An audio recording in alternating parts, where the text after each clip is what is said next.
찬송가 347장으로 찬송하겠습니다. 347장 찬송입니다.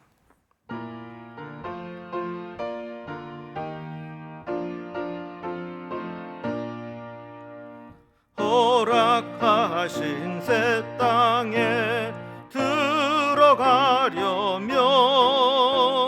마음의 준비 다하여 힘써 일하세. 여호수아 본바다 앞으로 가세. 우리 거할 초소는 주님 품일세. 시험 환난 당해도 낙심 말고서 맘의 걱정 버리고 힘써 일하세. 여호수아 본바다 앞으로 가세. 우리 거할 초소는 주님 품일세. 앞서가신 예수님 바라보면서 모두 마음을 합하여 힘써 일하세. 여호수아 본바다 앞으로 가세. 우리 거할 초소는 주님 품일세. 일할 곳이 아직도 많이 있으니 담대하게 나가서 힘써 일하세. 여호수아 본바다 앞으로 가세. 우리 거할 초소는 주님 품일세. 아멘. 오늘 함께 나눌 하나님 말씀은 신약성경 히브리서 4장 1절에서 13절까지 말씀입니다. 히브리서 4장 1절에서 13절까지 신약성경 356면에 있습니다. 이 말씀을 제가 봉독하겠습니다. 그러므로 우리는 두려워할지니 그의 안식에 들어갈 약속이 남아있을지라도 너희 중에는 혹 이르지 못할 자가 있을까 함이라. 그들과 같이 우리도 복음 전함을 받은 자이나 들은 바 그 말씀이 그들에게 유익하지 못한 것은 듣는 자가 믿음과 결부시키지 아니함이라. 이미 믿는 우리들은 저 안식에 들어가는도다. 그가 말씀하신 바와 같으니 내가 노하여 맹세한 바와 같이 그들이 내 안식에 들어오지 못하리라 하셨다 하였으나 세상을 창조할 때부터 그 일이 이루어졌느니라. 제7일에 관하여는 어딘가에 이렇게 일렀으되 하나님은 제7일에 그의 모든 일을 쉬셨다 하였으며 또 다시 거기에 그들이 내 안식에 들어오지 못하리라 하였으니 그러면 거기에 들어갈 자들이 남아있거니와 복음 전함을 먼저 받은 자들은 순종하지 아니함으로 말미암아 들어가지 못하였으므로 오랜 후에 다윗의 글에 다시 어느 날을 정하여 오늘이라고 미리 이같이 일렀으되 오늘 너희가 그의 음성을 듣거든 너희 마음을 완고하게 하지 말라 하였나니 만일 여호수아가 그들에게 안식을 주었더라면 그 후에 다른 날을 말씀하지 아니하셨으리라. 그런즉 안식할 때가 하나님의 백성에게 남아있도다. 그가 이미 그의 안식에 들어간 자는 하나님이 자기의 일을 쉬심과 같이 그도 자기의 일을 쉬느니라. 그러므로 우리가 저 안식에 들어가기를 힘쓸지니 이는 누구든지 저 순종하지 아니하는 본에 빠지지 않게 하려 함이라. 하나님의 말씀은 살아있고 활력이 있어 좌우에 날선 어떤 검보다도 예리하여 혼과 영과 및 관절과 골수를 찔러 쪼개기까지 하며 또 마음의 생각과 뜻을 판단하나니 지으신 것이 하나도 그 앞에 나타나지 않음이 없고 우리의 결산을 받으실 이의 눈 앞에 만물이 벌거벗은 것 같이 드러나느니라. 아멘.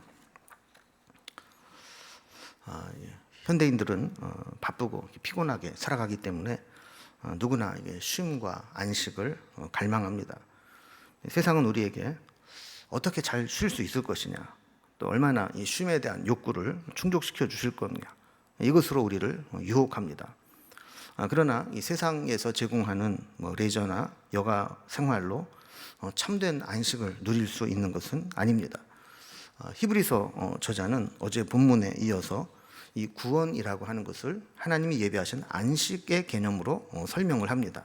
그래서 믿음으로 끝까지 신앙을 지킨 자에게는 하나님이 예비하신 안식에 들어가는 것, 그것이 구원이고, 또 중도의 그 믿음을 포기해서 불순종의 길로 들어서게 된다면 그는 하나님 예비하신 안식에 들어가지 못하고 심판을 받게 된다, 이렇게 설명을 하고 있죠. 그래서 하나님이 예비하신 안식에 들어가기를 힘쓰라라는 권면을 3장 후반부에서부터 지금 4장에 이어서 계속 반복해서 강조하고 있습니다. 오늘 본문의 내용을 좀 단락별로 구분을 해보면, 먼저 1절에서 하나님의 안식에 들어갈 약속을 이루라, 이렇게 선언을 하고, 그리고 나서 2절부터 11절까지는 안식에 들어가야 되는 이유가 무엇이고 구약의 이 안식이 어떤 의미를 가지고 있는지를 설명을 합니다.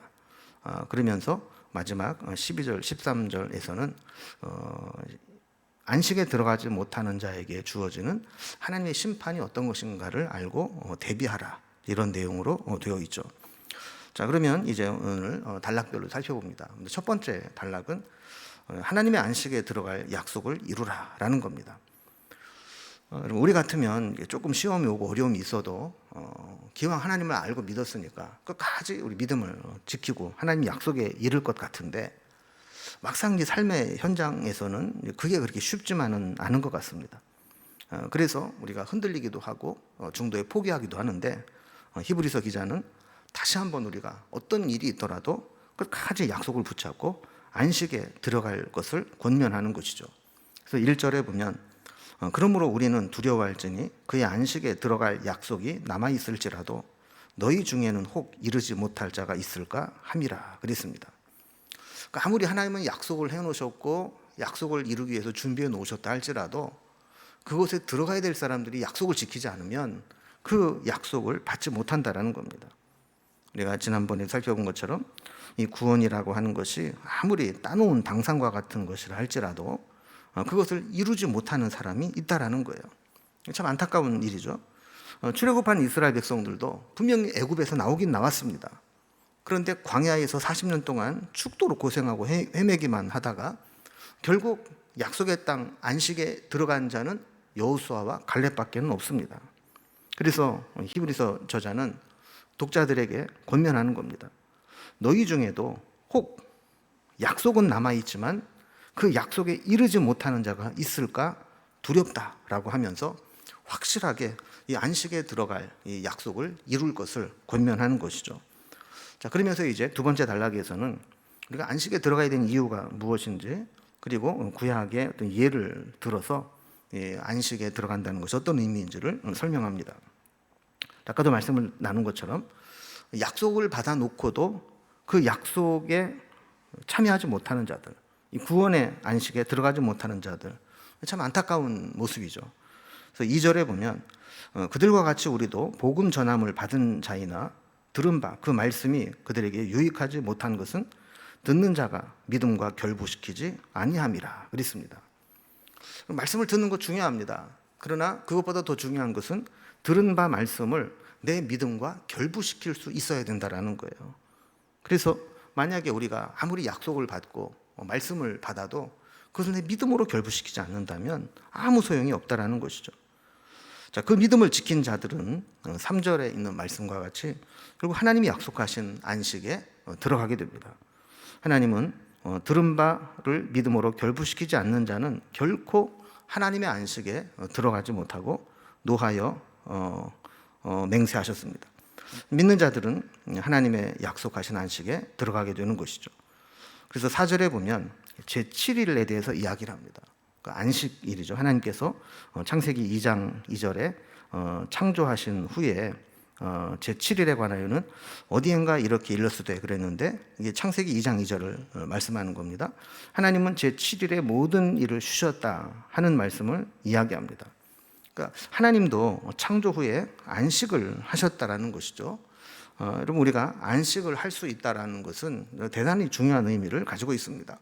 노예는 안식할 권리가 없습니다.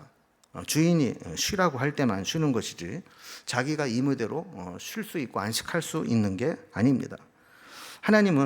하나님도 천지 창조 후에 안식하지 않아도 될 뿐이지만 안식을 하면서 안식을 우리에게 보여주셨고, 또 하나님을 믿는 자들에게도 이 자유하게 하는 안식을 약속으로 주셨습니다. 그런데 5절에 보면 역사적으로 이 안식에 들어가지 못하는 자들이 있었다는 거예요. 왜 안식의 약속을 주셨는데도 불구하고 그 약속대로 안식에 들어가지 못하게 되었을까요? 그 이유를 6절에서 설명을 합니다. 그것은 복음 전함을 먼저 받은 자들이 순종하지 아니함으로 말미암은 것이라 그랬습니다. 7절에 보면 이것을 오랜 후에 이 다윗의 고백으로 이 시대에 불순종하는 사람들에게 경고를 주고 있는데, 오늘 너희가 그의 음성을 듣거든 너희 마음을 완고하게 하지 말라 그랬어요. 이 말씀은 우리가 어제 살펴본 본문에서 이미 살펴본 것과 같이 시편 95편 7절의 말씀을 인용한 겁니다. 하나님이 말씀하실 때 완고함으로 그 음성을 거부했다라는 거예요. 그래서 8절에도 보면 출애굽한 이스라엘 백성에게 허락하신 1차적인 안식은 여호수아의 안내로 약속의 땅 가나안 땅에 들어가는 것입니다. 그러나 가나안 땅에 들어가는 것이 완전한 안식은 아니라고 말씀합니다. 9절에 보면 가나안 땅에 들어간 이후에도 아직 완전한 안식을 위한 여정이 남아있다라는 것이죠. 그래서 안식할 때가 하나님의 백성들에게 남아있도다 이렇게 말씀을 하는 겁니다. 자, 물론 10절에 있는 말씀과 같이 이 땅에서의 개인적인 삶을 마감하고 하나님의 영원한 구원 과정에 들어가 안식에 참여하는 자들도 있습니다. 이들은 하나님이 쉬심과 같이 쉬며 온전한 안식을 얻게 되는 겁니다. 아까도 말씀을 드린 것처럼 자유인은 아무 때나 쉬고 싶을 때 쉴 수 있습니다. 그러나 종은 주인이 허락을 해야만 쉴 수 있습니다. 애굽의 바로의 종은 바로가 안식을 허락할 때만 쉴 수 있죠. 죄의 종은 죄에서 자유함을 얻어야만 안식을 얻게 됩니다. 그러나 하나님과 함께 하나님의 안식에 참여하는 자는 이제 더 이상 이 세상의 그 누구의 종도 아니고 그 누구의 허락을 받고 안식을 하는 게 아니라는 겁니다. 이제 하나님의 백성이 되었기 때문에 하나님이 안식하신 것과 같이 우리도 안식할 수 있다는 겁니다. 이제 다시 마지막으로 다시 강조하면서 반복해서 권면합니다.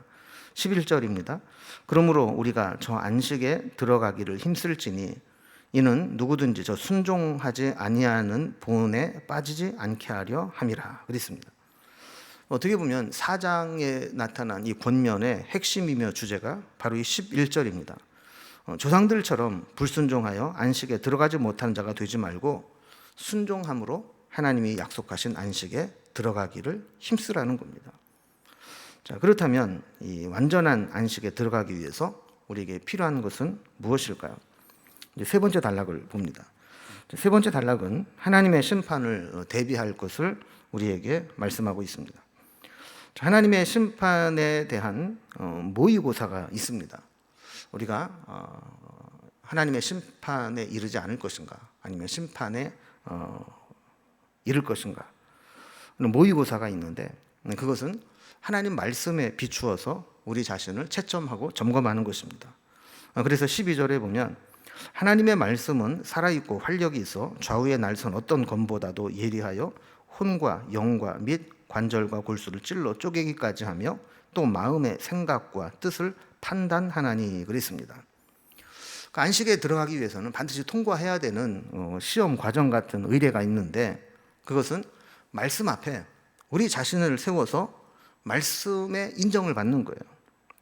그런데 그 말씀은 살았고 활력이 있고 어떤 검보다도 예리하고 혼과 영과 관절과 골수를 찔러 쪼개기까지 함같이 우리의 마음과 생각과 뜻을 판단하신다 그랬어요.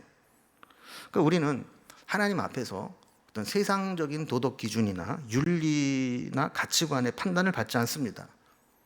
오직 말씀에 의해서 우리의 믿음 판단을 받게 되는데, 그 말씀 앞에는 아무도 숨길 수가 없다라는 거예요. 그러면서 심판의 엄중함을 선포합니다. 13절입니다.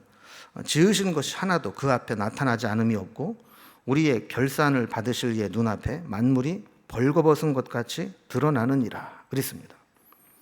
하나님은 우리를 안식에 들어가게 될 것인지 못 들어가게 될 것인지 이것을 심판하시고 판결하실 때 아주 엄중히 신문하신다는 거예요.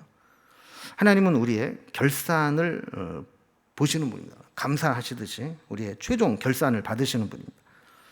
마치 감사나 감찰하듯이 우리의 숨겨져 있는 모든 것들을 다 신문하시고, 마치 만물이 벌거벗은 것과 같이 속에 숨기고 싶어도 숨기거나 감출 수 없이 다 모든 것이 100% 다 노출되게 해서 우리를 심판하신다라는 것이죠. 오늘 말씀을 정리해 봅니다. 하나님은 우리를 구원과 안식에 이르도록 이미 예전부터 약속해 주셨고, 그 약속을 지키기 위해서 이 안식을 예비해 두셨습니다. 그러나 중요한 것은 우리가 그 약속을 붙잡느냐 내려놓느냐, 이것이 중요하다라는 것이죠. 만약에 우리가 끝까지 그 약속의 말씀을 믿음으로 붙잡으면 참된 안식에 들어가게 되지만, 중도에 포기하게 된다면 안식에 들어갈 수 없다는 겁니다. 구약에 출애굽할 때 애굽에서 나와 있었던 그 조상들, 그들을 반면교사 삼아서 우리도 마찬가지입니다. 애굽에서 나온 것에 만족하면 안 되고 약속의 땅 영원한 안식에 들어가는 구원을 온전히 이루는 것까지 이루어야 합니다. 눈에 보이는 일시적인 안식에만 만족할 것이 아니라 완전한 안식의 여정을 끝까지 완수해야 합니다. 혼란스럽고 흔들리는 세상 속에서도 흔들림 없이 오직 주의 약속의 말씀을 의지해서 온전한 안식에 이르는 믿음의 승리를 경험할 수 있는 저와 여러분이 될 수 있기를 주님의 이름으로 기원합니다. 기도하겠습니다. 하나님 아버지, 세상은 흔들리고 또 세상 풍조는 나날이 갈리고 요동하지만 우리는 믿음을 지키기를 원합니다. 하나님께서 아무리 좋은 약속을 주셨다 할지라도 우리가 그것을 믿음으로 받지 못하면 아무 소용이 없듯이, 우리가 하나님의 말씀과 약속을 믿음으로 붙잡아서 끝까지 지키지 못한다면 하나님의 구원의 약속이 우리에게 아무 효력이 없는 것을 다시 한번 깨닫게 됩니다. 하나님, 우리 조상들이 잘못했던 것들을 반면교사 삼아서 잘못된 길로 가지 않게 하시고, 또 눈에 보이는 일시적인 이 세상의 안식에 만족할 것이 아니라 하나님이 우리를 위해 예비해 놓으신 영원한 안식에 이를 때까지 끝까지 내 마음과 믿음을 지키며 살아가게 하여 주옵소서. 오늘도 주님의 위로하심과 주님의 인도하심이 필요합니다. 주의 은혜로 우리의 심령을 덮으셔서 우리가 세상에서 힘들고 지칠 때마다 다시금 일어나게 하시고 믿음으로 굳건히 설 수 있도록 우리를 붙들어 주옵소서. 주님께 우리의 모든 삶을 부탁드리며 예수님의 이름으로 기도드리옵나이다. 아멘. 각자의 기도 제목들로 자유롭게 기도하시겠습니다.